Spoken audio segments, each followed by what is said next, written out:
Everything you've ever wanted or needed to know about higher education. You're about to find out with our good friend, Dr. Kaye Walter, president of Bergen Community College. Good to see you, Kaye. Good to see you, Steve. Let's talk about the fact that we just had an interesting discussion. We're here in our studio, and we're able to talk to you and 3 other college presidents who represent very different institutions.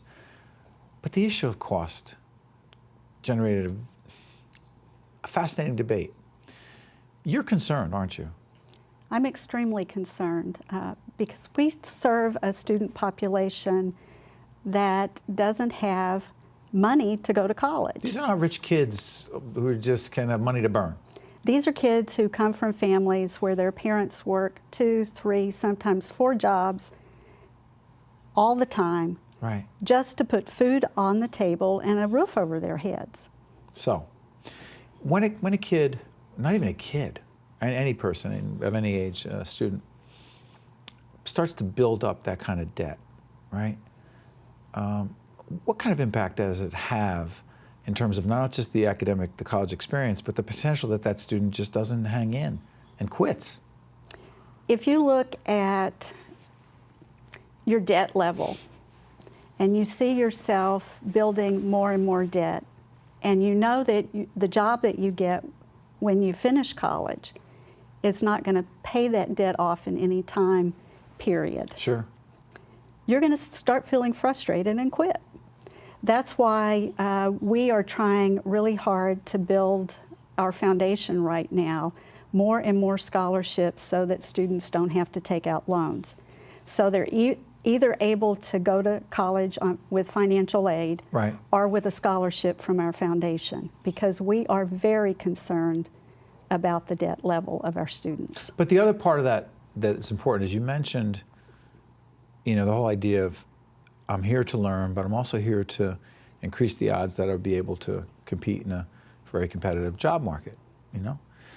Talk about the internships that you offer on your campus and its direct connection to increasing the odds that a student could be employed in the marketplace. I'll give you a really good example of an internship program that we have just started with Hackensack Medical Center, the John Thayer Cancer Center, right, to be exact. We started working this past year with 3 very bright physicians, Dr. Goldless, Dr. Singer, and Dr. Kaptan, who are neuro-oncologists and neurosurgeons. And they really need databases built. And we have technology students who can build databases. So we've developed internship programs with them and are in the process down the road of building databases for them. What does it do for them? And first of all, the students are building a database for the physicians as it relates to their patients. And the patient is information. Go ahead, I'm sorry. I'm sorry. It will allow them to really take a look at the research that they're doing on all of the new kinds of drug therapies and different protocol for treating brain cancer. So it's really an honor for us to be partnering with them.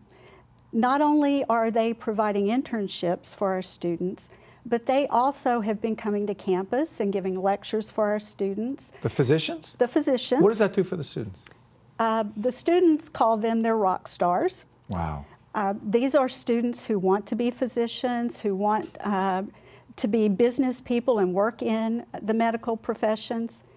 They see this as an opportunity to connect with the work that they're going to be doing in the future. It's a big part of Bergen Community College, as I've learned more and more about your campus, the whole idea of partnerships. You have a relationship, is it with Bergen Votech?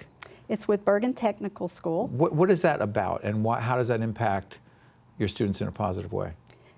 We talked earlier today about finances. With the college presidents, right? With the college presidents, and you and I talked a little bit about it as we started this discussion. One of the things that our community colleges can do is partner with our technical schools, which we've done for a new applied technology degree. Applied technology degree. Go ahead. So we're going to have an early college class beginning in 2015 on our campus that will be students from the technology high school. They will be our students and their students at the same time. When they finish their high school degree in 4 years, they will have also finished their first year of college.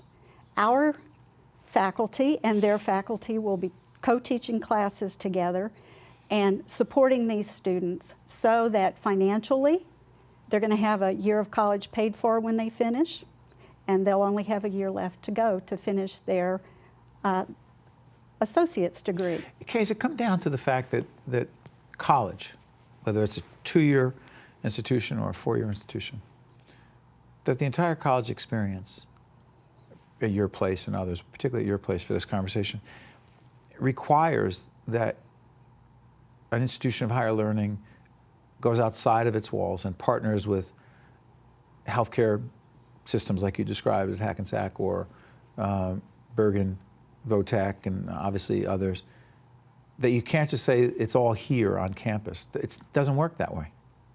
That's, Steve, why we have the name community in our name. We are a community college, and we partner with our community businesses, our community K-12 partners, and our university partners, so that everyone has access to an education in the most affordable and successful way. Final topic.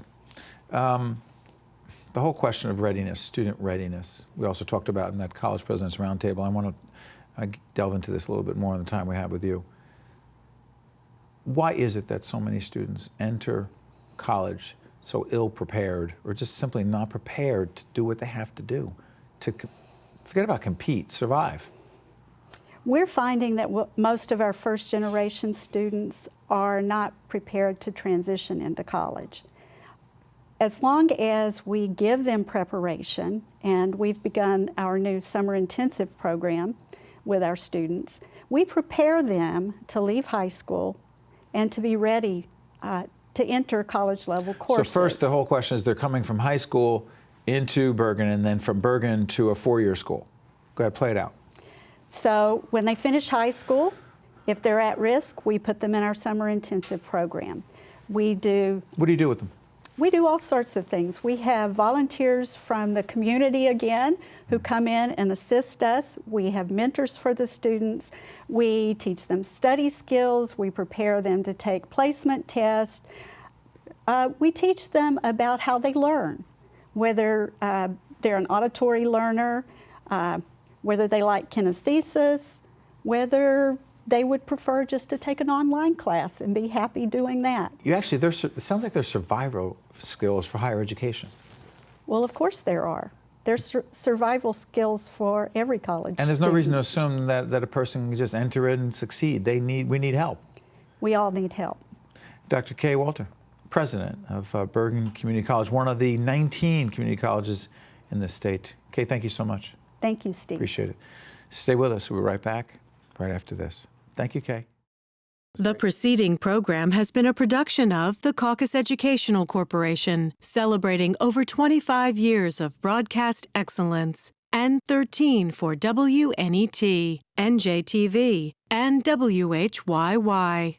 Funding for this edition of CAUCUS New Jersey has been provided by Investors Bank, PSE&G, Verizon Communications, the law firm of Gibbons PC, NJ Best, New Jersey Sharing Network, and by Cone Resnick. Transportation provided by Airbrook Limousine, serving the metropolitan New York, New Jersey area. CAUCUS New Jersey has been produced in partnership with TriStar Studios.